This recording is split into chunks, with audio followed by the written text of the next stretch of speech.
untuk teman-teman BK di sini, Ini gimana teman-teman BK bisa kan menghadiri gitu? kebanyakan dari ini ya, dari Sumatera Utara, dari Jakarta gitu kan.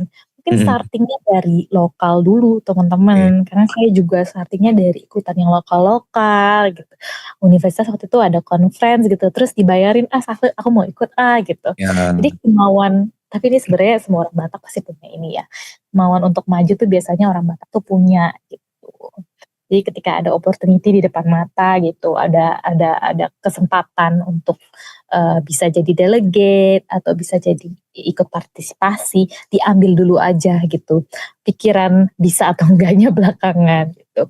Apalagi ini kan nanti sampai udah forumnya udah forum, global ya gitu tuh. Global. Kemampuan bahasa Inggris tuh juga Iya, penting ya kan. jadi poin Mhm. utama tuh ya.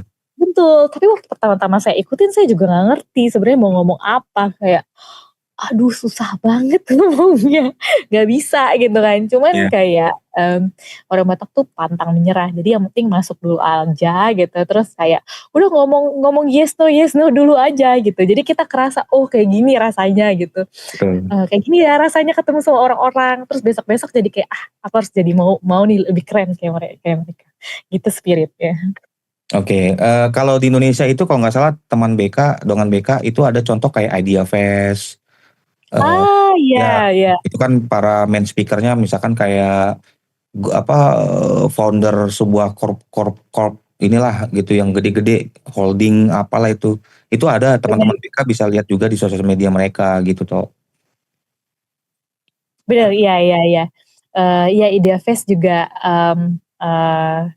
salah satu, konferensi